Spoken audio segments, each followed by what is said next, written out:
Hey guys, you might remember this truck being in my garage before. It's a friend of mine. I had put new cab mounts underneath it so that the body lines would look pretty decent.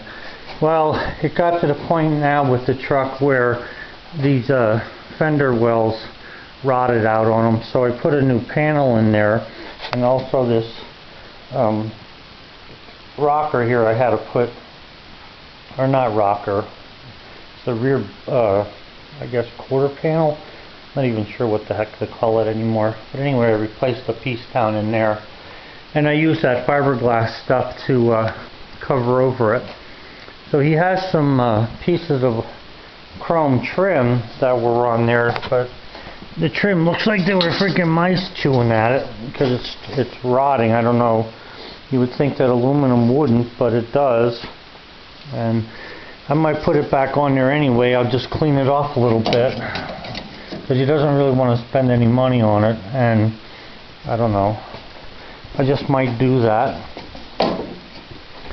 But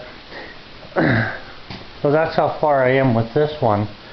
And the thing is I started doing this other side actually, and this one here, the inner fender well was good. The one on the other side, I had to redo the inner fender well, and I'm surprised that Chevy on this year actually had these great big weep holes in here. You can see that weep hole along the fender well, even though they still don't work. It lets dirt in there, and the dirt builds up, stays wet, and that's what rusts the metal. So until they come up with a way to not have to have those panels together like that, we're going to be constantly fighting this.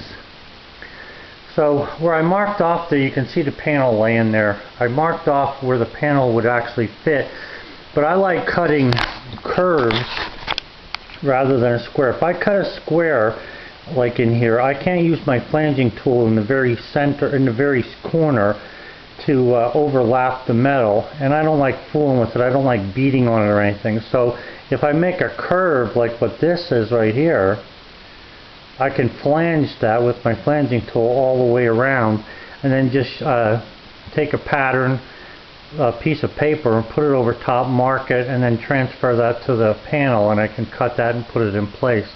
A lot of people think that you should use the whole panel that you buy, but really that's not the case, because there's nothing wrong with the metal that's up in here. It's all good stuff. So, alright, well anyway guys, that's where I'm at so far. Always doing something. On another note, I'm not one to go shopping. I don't like shopping, and I sure as heck don't like going to yard sales.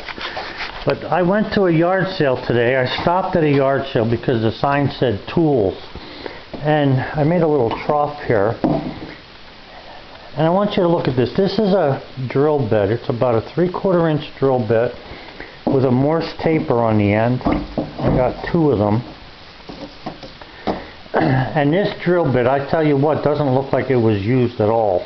It might have been, but it doesn't look it. But the point is, it has a number 3 Morse taper on it. Do you know that a brand new drill like that costs $110? I looked on Global Industries website, 110 bucks. I paid $1 a piece for them. I didn't know that that's the kind of deals you could get at a yard sale, because I never went to them. But anyway, it feels good to save $99, or what should I say, $109. Alright guys, have a good one. Bye.